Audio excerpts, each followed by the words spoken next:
So let's now look at antibodies and antigens. The heroes and the villains. Antibodies are our heroes. Antibodies are what we make. Antigens are related, and we'll look at the difference between this, but antigens are related to pathogens. So when you see antigen, you think bad, you think pathogen. When you see antibody, you think good, which is us. Right. So now we're going to flip into this one, and this is a major step change in what we've been talking about in previous lessons, because in this particular lesson, we're now starting to talk and introduce a word which I have not used before, and that is specific. When we talk about your antibodies are 100% specific to a particular and unique pathogen. So an antibody that has been created against pathogen A will not work against pathogen B, C, D or E. It is a unique one-to-one relationship. This is the final frontier, for those of you who watch Star Trek. If a pathogen gets past this layer, our final layer of defence, then we have got a serious problem, because there isn't another layer. So our specific immune system, and antibodies form part of our specific immune system. If a pathogen manages to get around this, then we have got a major, major problem. Everybody excited? Say woo day. Woo day. Say woo day again. Woo day. You say again. That always reminds me of that thing where people say, I, state your name, and people go, I, state your name. So, we're going to look at a quick refresh, pathogens. We're going to look at antigens. How are they slightly different from this term pathogen? Because sometimes you'll see books use these two words interchangeably. An antigen and a pathogen are related to one another, but they don't necessarily mean exactly the same thing. We'll look at antibodies and what they are. We'll look at the structure of antibodies. And finally, we'll just look at the classification, the 5 major different types of antibody that you have in your body. And very briefly, and in your piece of work for me, you can literally do this last little bit down here in a table. Literally just do this last little bit in a table.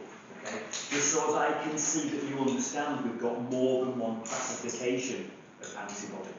Everybody okay? Say yes, Dave. Yes, Dave. Everybody excited? Say woo day. Woo day. Thank you. Okay, as I said, guys, antibodies and antigens are basically representing what we say is the final line of our defence. Antibodies are literally the final line of our defence. This is a very, very personal encounter. It is literally a battle to the death. And I use that term advisedly because we are now battling for your life. Okay? In this particular case, literally, we can be battling for your life. It's our immune response to an invader, which of course is a pathogen. And as I said before, this is the final line. In terms of how we've been engineered as animals and as mammals, there is no 4th line. This is it.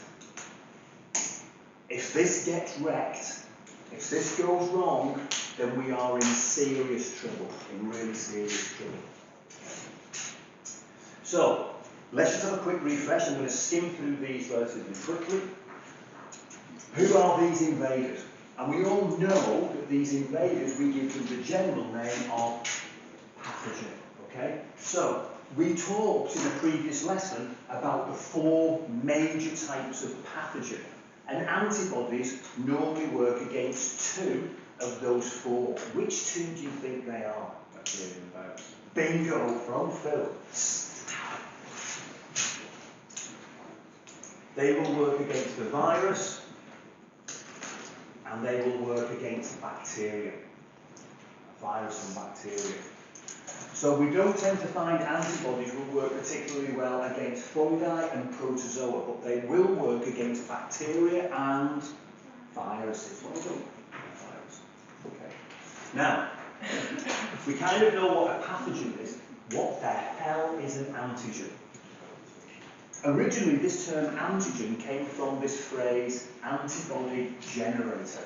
And that's kind of a good way to do it, because we only make antibodies in the presence of an antigen. You don't make antibodies for the sheer fun of it. You only make these things when you need to, and you only need to make them when your body has detected an antigen. So we often call them antibody generators. So right now, you will not be making antibodies unless your body has detected a pathogen. Your immune system doesn't do it for the fun of it. It does it because it needs to do it. It doesn't do it just because it can, it waits. So in other words, your immune system now is waiting to detect a pathogen, and then it will create an antibody to that pathogen. So very often, antibodies, that phrase came from antibody generator. So what the hell are antigens? What's the difference really between an antigen and a pathogen? It's relatively simple in a way, because on the surface of every single pathogen, the surface of that pathogen is not smooth. The surface of the pathogen is full of little tiny lumps and bumps. And you can kind of think of them like that because that's what they look like. They look like lumps and bumps. So the surface of our pathogen is covered with different shaped lumps and bumps. These little lumps and bumps are in fact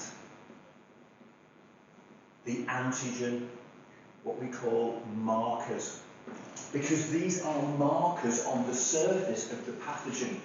These markers is what your immune system sees. By inference, if your immune system sees that marker and therefore creates an antibody against that marker, by inference, it is then going to destroy that entire pathogen. So there's our pathogen. And on the surface of the pathogen, we have these markers. They can be made from protein, they can be made from protein and sugars, polysaccharides, but they have a unique shape. Each pathogen has antigen markers which give it its unique, and I'm going to call it fingerprint. With the pathogen. So every pathogen has a unique fingerprint. That fingerprint that it possesses are these antigens on the surface of it. So just like Phil, if Phil put his hand down on a piece of paper and I put my hand down on a piece of paper, we might both leave our fingerprints. But Phil's fingerprints will be different to mine. If Phil and I were both pathogens, the antibodies that would be raised to kill me would have no effect on Phil. Or likewise, the ones that were raised to address Phil would have no effect on me. Because what your immune system registers is the pathogen's fingerprints, these surface markers on the surface of the actual pathogen itself. Do people get that idea as a concept? The pathogen isn't smooth, it has shapes on its surface. Those shapes on the surface of the pathogen are called antigenic markers, antigen markers. Your immune system sees those markers and it will raise an antibody army to get rid of that marker on the surface. And that's realistically how antibodies are generated to address the pathogen, by recognising what's on the surface of the pathogen. So very quickly guys, think of it like this. If I took that pathogen and I cracked it in two, thereby killing it. So I've killed the pathogen, and I then take those two pieces and I put them into a syringe and I inject them into your body. If the pathogen is dead, is it going to harm you? Yes or no? If the pathogen is dead, is it going to harm you? No. Shout out the answer. No. No, then. It's not going to harm you. Now, it's dead so it can't harm you. But will your immune system still be able to see the markers on the surface of the two pieces that we've injected? Yes. Say yes, Dave. Yes. And in one fell swoop, what have you just done to the person that you've injected this into? Bingo. Because we recognise the importance of these markers, what do you think we do when we immunise you? We'll talk about immunity next week, but it's fantastic that you've already seen the potential. Because once we realised how this worked, we took seriously harmful pathogens. We destroyed them so that they were not capable of harming you by breaking them up into pieces and injecting those fragments into your body. Your immune system sees the fragments, but it doesn't know that that pathogen's dead. All it reads are these little surface markers. It assumes, your immune system assumes that that pathogen is living and therefore creates antibodies. And therefore you are now, Phil, what are you? You are immune. That has been, guys, the greatest scientific breakthrough that has saved millions and millions of lives. This is the scientific breakthrough that has led us to the complete eradication of smallpox, a killer disease, worldwide. Worldwide. So as scientists being introduced to this potentially for the first time, this discovery has saved billions of lives. The recognition that these individual pieces, even when the pathogen is dead, can stimulate your immune system to produce antibodies has led to that word vaccination. And we're going to deal with vaccination in a lesson later on in this series. But can you see the relevance of it? Brilliant. Well done. Well done. So, antigens. Let's just talk a little bit about these surface-mounted little lumps and bumps that we find on the surface of a pathogen. These antigens all have a physical shape on the surface of the pathogen. They have a specific structure. So if I am a pathogen, and I have somebody stood next to me who's Dave too, who is exactly the same pathogen, we will have exactly the same fingerprints. So every single pathogen that is Dave will have exactly the same fingerprints. All of us.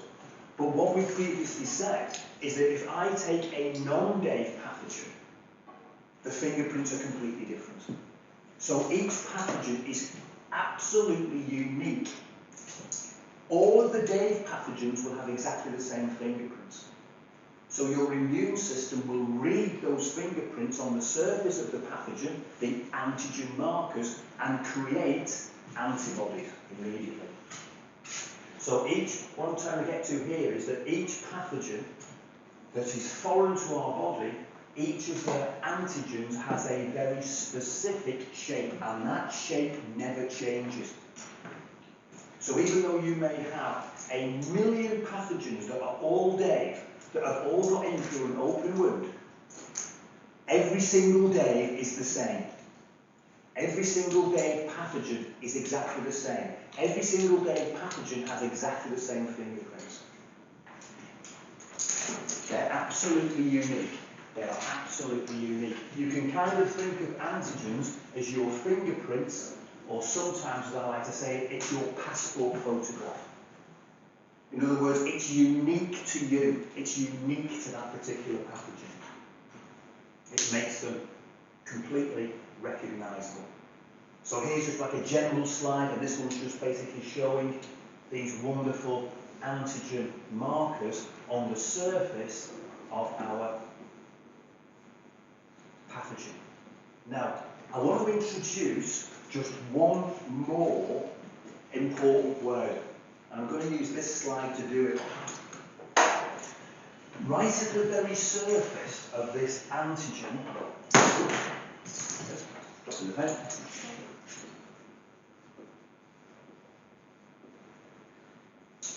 Right at the very surface of this antigen marker, on the surface of the pathogen, there is a unique little component, a unique shape, just on the very surface up here. Just on the very surface up here. There is a unique component of this antigen on the very surface. These unique little components right on the surface of the antigen are called the epitope.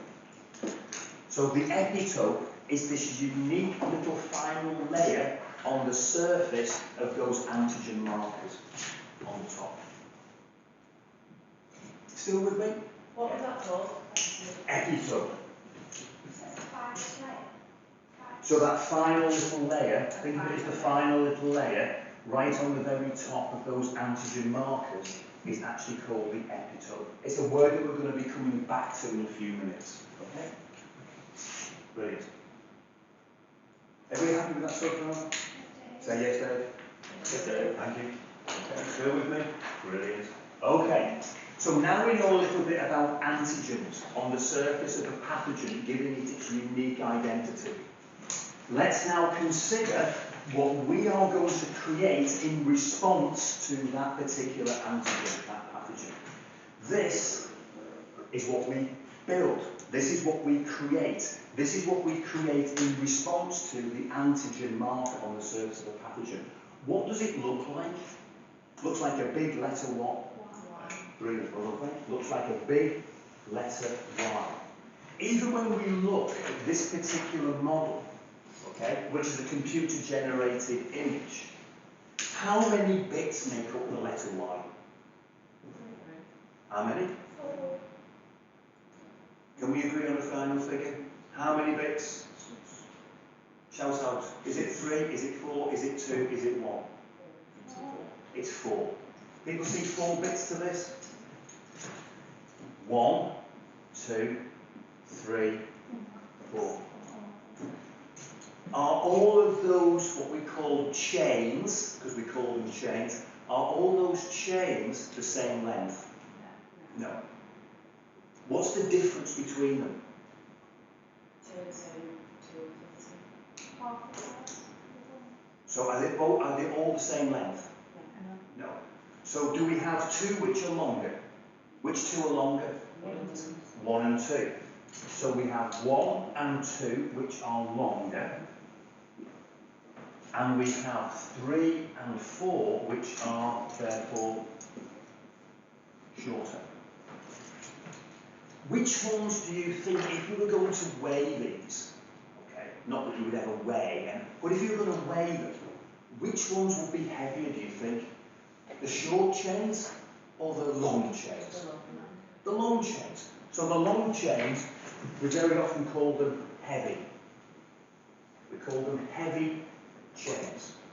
And the shorter ones we call light chains.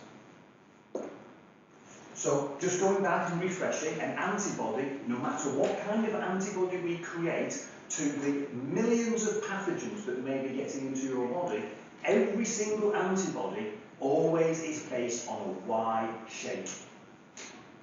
So no matter what we're creating, they're all based on a Y shape. They are made of 4 bits. We call those bits chains. 2 of those chains are long and therefore heavy. 2 of those chains are shorter and are therefore called light. That's really good. That's really good. Everybody happy so far? Okay. Was that a yes, Dave? Okay. Now, in textbooks, sometimes you'll see that these are referred to as immunoglobulins. Immunoglobulins. So sometimes in textbooks you'll see that antibodies are called immunoglobulins. It's the same thing. It's two different words referring to the same thing. We now know that all antibodies, no matter which ones you produce, are all based around a common structure which is a Y shape. But what we definitely know is that each antibody recognises only one specific antigen. We now know that these antibodies will only cross-react with one specific antigen and no other. Kind of like a lock and key. Now in this particular case, I just said to you before that we mentioned a word. The word was an epitope. Do you remember? That was the final little layer on the surface of the antigen marker. I'm now going to introduce another word to you, which is paratrope. The paratrope we will define in a second as being on the end of the Y, and we'll show you the significance of that in a few slides' time. But I just want you to kind of heads up that relationship, paratrope and epitope. The paratrope is on the antibody, and the epitope is on the antigen. Everybody happy with that one? Cool. Okay. So we've kind of already said that all immunoglobulins, all antibodies are based on this Y-shaped structure. They all have a common structure which is Y-shaped. We know that antibodies are made exclusively from amino acids. They're made 100% from amino acids. They are proteins. They're not made from anything else other than amino acids. And we know that they are made from 4 chains.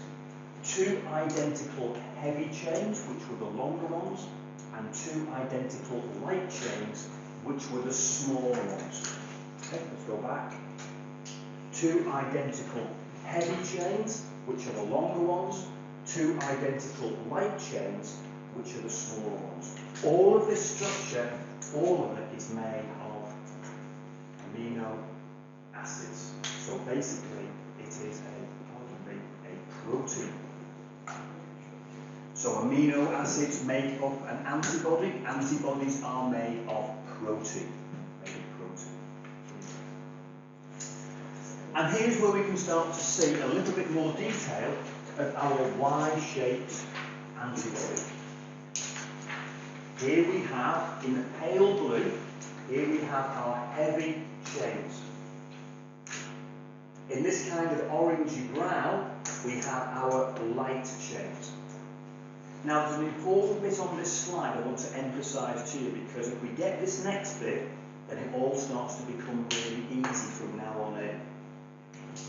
No matter what antibody we are making, whether it's an antibody against antigen Dave, or whether it's an antibody against antigen Phil, everything from here all the way to here is what we call constant, meaning it is exactly the same. That structure is exactly the same. No matter what antibody we are making against a pathogen, everything from here to here we call the constant region, because everything below here is the same. Which kind of implies, does it not, that this top bit is the bit that varies between every single antibody. So this top section, which I will do in black, this top section here and this top section here, these are variable, meaning that these are specific to each antibody. So these bits are the bits which are specific to each antibody. So they're like key bits and they're not in the block. Say again. They're like key bits. Bingo. Bingo. So these are the bits that are effectively going to glue this to the antigen, which is up here. These bits basically fit like a jigsaw into the antigen markers which are on the surface of the pathogen. So it's like two pieces of the jigsaw coming together. Can you see that, guys? Are you okay with that? So these bits at the end are the only bits of an antibody that will ever vary. And this has been specifically designed like a piece of a jigsaw that will fit identically, perfectly with the antigen marker on the surface of the pathogen. So this bit we call the paratrope, and this bit on the antigen we call, can anyone remember what we called it? Began with an E? Yeah, the epitope.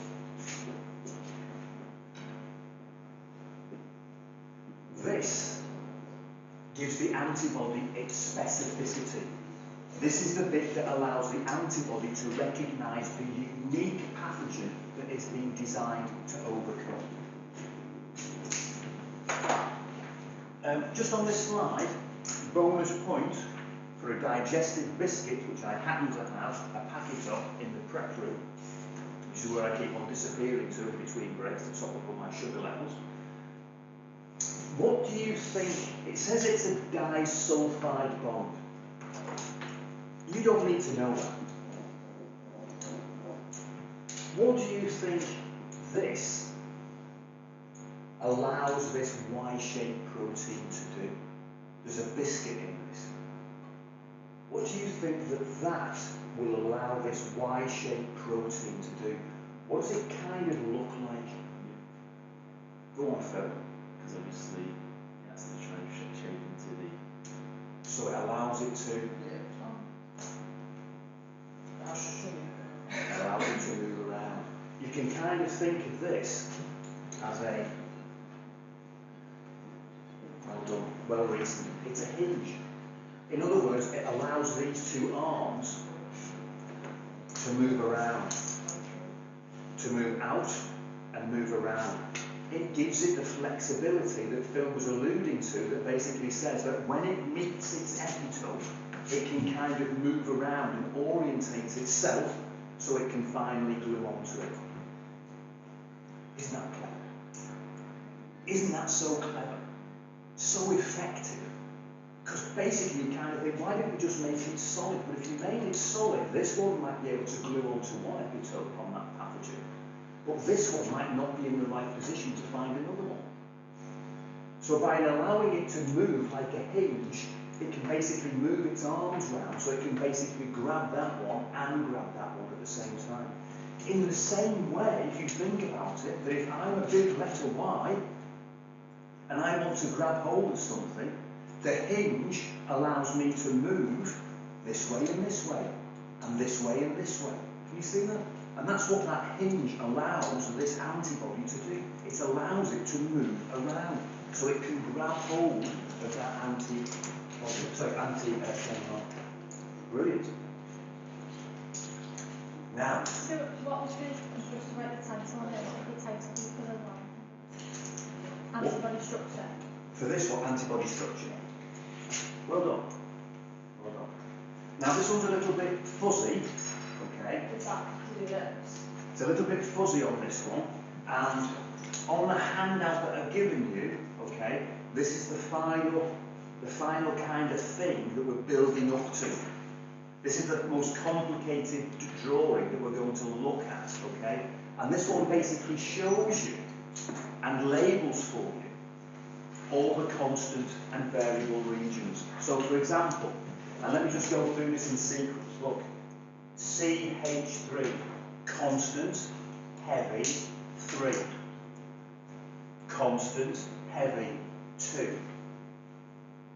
Constant, heavy, 1. And you'll notice this one is exactly the same. It's a constant sequence of amino acids. It's identical to that one. Constant, heavy, 3. Constant, heavy, 2. Constant, heavy, 1. That one is identical, that chain there is identical to that chain. This chain is identical to that one. This chain is identical to that one. These are all heavy chains because they are longer. Constant heavy 3, constant heavy 2, constant heavy 1. Everything below here is all the same. It never changes between antibodies. Never changes between antibodies. So everything underneath here is the constant region, which is why it's called constant, heavy chain, longer chain, 2. That component is the mirror image of that one. This one is the mirror image of that one. That is the mirror image of that. And no matter which antibody we produce, all of those sections are always the same. And likewise, here you have constant light and constant light. Again, these sections are the same in every single antibody that you will ever make. So do we have to write that CH2? Yes. Now, if you look above this line, this red line, all of a sudden things change a little bit. Because now we have variable light, variable heavy, variable heavy, variable light. This is the region of the antibody that gives it its specificity. This is the paratrope. And if you look at the diagram, you will see that the ends have a unique shape attached to them. This shape is identical to that shape. This shape is identical to that shape. These shapes at the end form what we call the antigen binding site. This is the bit of the jigsaw that will bind to that antigen which is on the surface of that pathogen. These are the only bits on every single antibody that will ever vary. So 99% of every antibody that you ever make, Phil, will be identical. It's only the tips of the Y that will ever change. These are the unique bits that will actually bind to that antigen, and we call that the antigen binding site. And again, in the middle, you can see, as you saw before, Phil, you have that hinge region which allows this to move around and has some flexibility to it. So if you think about this being me, right? And if I stand here right now and form a letter Y, the paratrope, the binding site, the bit that I'm going to grab hold of a pathogen with is my hands. Is my hands. The tips of the Y are the paratrope, the bit that I'm physically going to grab hold of that pathogen with. No other place on the antibody is going to do anything. It's just this bit at the top. If I was now a different antibody, it would be my hands that would be different. It would be my hands that would be different. Everything else would be exactly the same. Every other component of the antibody will be completely identical. It is only this proportion at the end that will change with each antibody, giving it its unique specificity. Are people okay with that concept, that it's just the tips of the Y that basically give antibodies their absolute 100% specificity. So B, do that bit at the bottom there, it's the K. Yes? So, looking at, is that the antigen on there? So that will be the antigen, will be basically binding to that particular Yes, is site. that what that bit is, like the shape? Yes. Yeah. So would you label that as antigen or that antigen binding? Yeah. You can put the antigen or the antigen binding site, which basically shows that the antigen is going to fit right here. This is the only place it's going to bind. Well done, guys.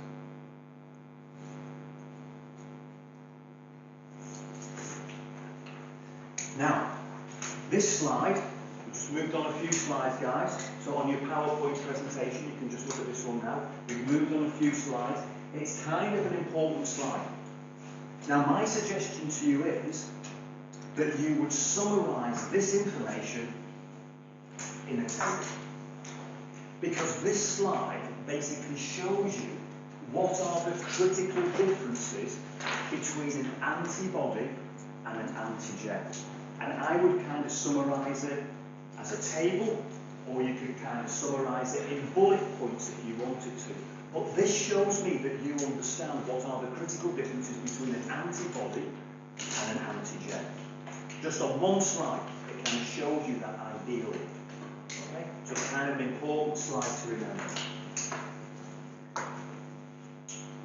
Now, just moving on, and very quickly, because I do not want you to devote an enormous amount of time and energy and word count to this final section.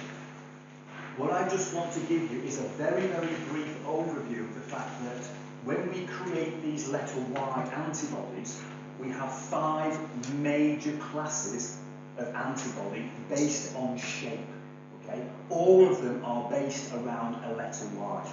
And if you look at them, you will see that each one has a different shape, but each shape is based around that common structure, which is a letter Y. Every single one is based around a letter Y. And in every single case, all of the blue areas up to here, and the other areas, all of those areas from every single one of these is absolutely identical. Remember what I said before, it's only the tips of the Y that are unique.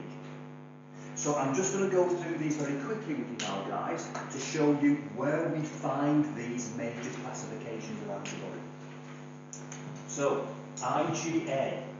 Very quickly, guys. 2 Y's joined together. These make up about anywhere between 10 to 15% of the antibodies that you find in your body. Where do we find them, Dave? Ask me the question. Where do we find them? Really good question. Where do we find them? We find them in your tears. We find them in your saliva. We find them in your mucous membranes. We find them in your respiratory tract going into your lungs.